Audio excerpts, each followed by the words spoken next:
वजन कमी करायचा आजचा दिवस आहे 5वा, म्हणजे आज डे 5 आहे आणि मी तुमच्यासोबत माझं मंगळवारचं रुटीन शेअर करत आहे. 2 दिवस मी व्हिडिओ काढले नाही, त्याचं कारण तुम्हाला मी पुढे सांगते. सकाळची सुरुवात गरम पाण्यापासून झाली. तांब्यामध्येच गरम पाणी केलं होतं, अर्धाच तांब्या गरम पाणी केलं होतं, म्हणजे बरोबर 1 ग्लास. त्याच्यानंतर नाश्त्याची तयारीमध्ये थोडंसं काम पण केलं बरं का मी. त्याच्यानंतर बघू शकता आर्यन गेल्याच्या नंतर मी नाश्ता करायला बसले होते. तर इथे ना 1 वाटी दही घेतलं होतं, 2 पालकाचे थालीपीठ घेतले, केळ सुद्धा घेतलंय बघू शकता. तर मस्त असा नाश्ता आहे आजचा. आणि केळ याच्यासाठी की बरं आहे, सकाळच्या वेळेत खाल्लं तर काय प्रॉब्लेम नाही, पण नंतर मग दुपारच्या नंतर नाही खायला पाहिजे, सकाळीच खायला पाहिजे.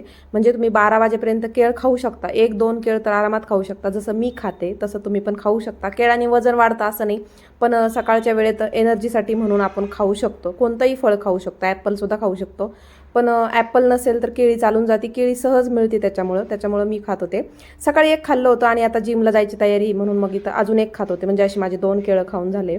सकाळच्या वेळेत नाश्त्याला 1 आणि जिमला जायच्या आधी. जिममध्ये आले, चेंज वगैरे केलं आणि लगेच वर्कआउटसाठी आले होते. जसं की आज मंगळवार आहे आणि मंगळवारी बॅकची एक्सरसाइज करत असते. सर्व बॅकचं वर्कआउट झालं, त्याच्यानंतर मॅटवर आले. आता ॲपसाठी मला इथं भरपूर वेळ द्यावासी वाटतो, तसा मी देते, अर्धा तास तरी मी देते. पोटासाठी किती पण व्यायाम केला ना, पोट कमी करण्यासाठी, पण पोट इतक्या लवकर जात नाही, त्याला खूप वर्ष लागतात. त्याच्यामुळे आता एवढ्या वर्ष आपण आरामात खाल्लेलं असतं, त्याच्यामुळे जायला पण वेळ लागतो. तसंच माझं पण नाही, जाईल हळूहळू, पण वर्कआउट तर चालूच आहे. बाकीचं तर बॉडी शेपमध्ये येणार आहे, त्याच्यामुळं हे काय करायचं मी चुकवत नाही, एका दिवसात करत असते. ॲप्स आपण मॅटवर पण करू शकतो आणि बेंचवर सुद्धा करू शकतो आणि इतर वेगळ्या गोष्टींनी सुद्धा करू शकतो. पण मला मॅटवरती, योगा मॅटवरती ॲप्स करायला खूप आवडतं. बेली फॅटसाठी सगळं वर्कआउट झालं होतं. त्याच्यानंतर थोडं स्ट्रेचिंग करायची होती. आता सुरुवातीला सुद्धा मला स्ट्रेचिंग करायला खूपच बोर वाटायचं आणि आता सुद्धा तसंच वाटतंय, पण बॉडी पेन होतं, घरी गेलं खूप बॉडी दुखती, शरीर खूप थकल्यासारखं वाटतं, म्हणून स्ट्रेचिंग केल्याच्या नंतर खूप छान वाटतं, म्हणून ते आता मी 2 दिवस व्हिडिओ का टाकले नाही त्याचं कारण सांगते. तर रविवारी सुट्टी होती जिमला, त्याच्यामुळे मी वर्कआउट बिलकुल केलं नाही. पण हो, सकाळपासून संध्याकाळ माझं डाएटचं फॉलो केलं,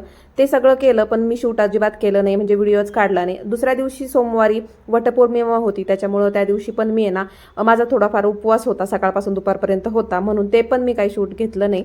आणि जसं की मी आता जिमचे व्हिडिओ टाकते म्हणून मी तुम्हाला ते पण सगळं शेअर केलं नाही. आणि पिरियड्स आल्यामुळे ना माझं थोडं पोट दुखत होतं, म्हणून मला एवढं सगळा असा मोठा लॉंग व्हिडिओ हा पण बनवता आलेला नाही, त्याच्यामुळे तुम्ही समजून घ्या. त्याच्यानंतर तुम्ही आता बोलाल की पिरियडमध्ये सुद्धा करू शकतो का? हो, प्रॉब्लेम आला असेल ना तरी पण वर्कआउट थांबवायचं नाही, केलेलं चांगलं. प्रॉब्लेमच्या पहिल्या दिवशी आराम करायचा, त्या दिवशी कुठलीही एक्सरसाइज करायची नाही किंवा डाएट पण करायचं नाही. आपलं प्रॉपर जसं जेवण वगैरे असतं नॉर्मल तसं करत जायचं, कारण की त्या दिवशी ताकदची पण गरज असती आणि अंग दुखतं, त्याच्यामुळे वर्कआउट करायची गरज नाही. बाकी 3 दिवस आपण करू शकतो. तर बघू शकता चेंज वगैरे केलं, त्याच्यानंतर घरी आले. आता ही पपई मी रविवारी आणली होती बाजारातून 20 रुपयाला, 50 रुपयाच्या 2 आणल्या होत्या, 1 अजून आहे आणि आता ही 1 घेतली होती पूर्ण चिरून. मी जे पण खाते ना ते माझ्या आर्यनला सगळं देते, म्हणजे माझ्या मुलाला, म्हणजे सकाळपासून संध्याकाळपर्यंत. जसं की सकाळी बदाम खाते भिजलेले तर ते त्याला देते, जसं की मी अंडं खाते ते त्याला देते, कुठलं फ्रूट खाते ते त्याला देते. फक्त माझ्या मुलाला केळी अजिबात आवडत नाही, म्हणून तेवढंच तो स्किप मी त्याला करते. बाकीच्या सगळे फळं, खाणं पिणं सगळं, थालीपीठ, पराठे काही बनवलं ना तर ते सगळं माझ्या मुलासोबत शेअर करते. त्याच्यामुळे त्याच्यासाठी पण चांगलं आहे आणि माझ्यासाठी पण चांगलं आहे. पपई खाऊन झाल्याच्या नंतर लगेच अंडे नव्हते खाणार, पण उकडून ठेवायचे होते. आर्यनची तब्येत थोडी खराब आहे, म्हणूनच मग इथे ना त्याला पण देणार होते. त्या म्हणल्या अर्धी घ्या म्हणल्या, पण याच्यामध्ये गोळीच नाही, हे मोकळंच होतं.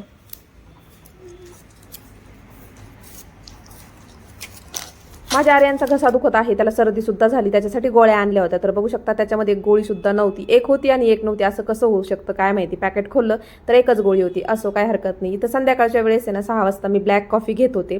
ब्लॅक कॉफीची चांगलीच सवय लावली. आता ब्लॅक कॉफी घेता घेता जेवणाची सुद्धा तयारी चालू होती बरं का. मस्त डाळ शिजायला टाकली होती आणि सोयाबीनची सुक्की भाजी बनवायची होती. आता ब्लॅक कॉफी पूर्ण घेऊन टाकली, त्याच्यानंतर एवढं कडवट तोंड पडलं होतं ना, तरी सुद्धा काय करणार ना, सवय लावून घ्यायची म्हणूनच ना. इथं बघू शकता सोयाबीन मस्त नाही का इथं पाण्यामध्ये भिजत टाकली आहे, डाळ सुद्धा शिजून झाली आहे, जेवणाची मस्त तयारी. रात्रीचं जेवण पण लवकर करायचा प्रयत्न करते, 8 वाजताच माझं जेवण चालू होतं. बघू शकता इथं मस्त वरण बनवलंय फिक्कं, त्याच्यामध्ये ना थोडी हिरवी मिरची टाकली, लसूण टाकलंय, भात आहे, काकडी आहे, सोयाबीनची छान सुक्की भाजी बनवली, अंडे सुद्धा घेतलेत प्रोटीनसाठी. आज प्रोटीन आहे. शक्यतो जेवढं जेवणामध्ये प्रोटीन घेता येईल तेवढं घेता येईल, कारण की मी नॉनव्हेज जास्त खातच नाही म्हणायला पाहिजे, कितीतरी दिवस झाले खाल्लं नाही, त्याच्यामुळे अंडं वगैरे खाते आणि सोयाबीन खाते, दूध वगैरे, दही, ताक असंच खात असते. तर चला आजच्या पुरतं एवढंच. भेटू पुन्हा. व्हिडिओला लाईक करा. Bye bye.